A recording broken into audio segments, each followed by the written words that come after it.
Let's make a start. So I'm Julie Quincy, named Nurse of Safeguarding Children. I work at Northampton General Hospital. But in a previous life, I was a clinical nurse specialist at Child and Adolescent Mental Health Services. So I've had the privilege to work with young people on both sides. So at the moment, as they present, and in the past, after they presented. This is our pathway. Again, it's not a very pretty diagram up here, and I'm just sticking it up. It's on your tables, but I'm just going to go over what happens. Okay, young person presents with self-harm. In other words, they arrive at A&E. What happens is we immediately start our integrated pathway.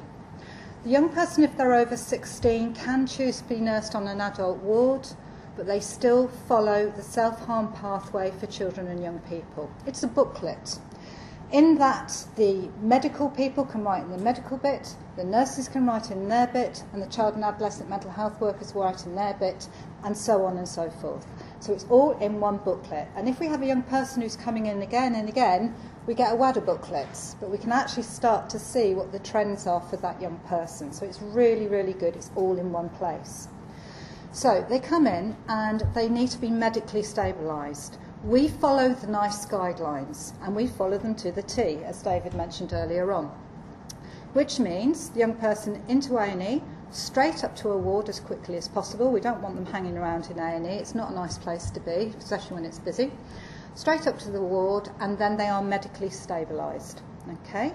And that may be that they've got high paracetamol levels if they've taken an overdose, and we've got to think about damage to their liver, and we can use a drug called Parvolex, which is a drip that we put through them, and that reverses the actions of the paracetamol. So once they're medically stabilised, we like them to have a rest, time to reflect, time to just be calm, hopefully to get some sleep, and often they do deeply sleep that night when they come in. Okay? And then the next working day, they are seen by a CAMHS professional where they are assessed. Okay? The assessment consists usually of meeting with the child individually, with the CAMHS worker, then with the parents, and then usually together. Okay? So you get that rounded perspective. They're asked for really about 24 hours what was happening as it led up to your self-harm period. Now at this point, if the CAMHS workers, or if indeed we have already identified safeguarding problems or safeguarding issues, myself or a member of my safeguarding team and the CAMHS worker will jointly work the case after the CAMHS worker has finished their assessment. And I'm very proud of the way we work together. It's something that works really well. And we do not allow that child to go home until we know that child is safe. So sometimes we have children coming into the hospital whose foster care placement has broken down.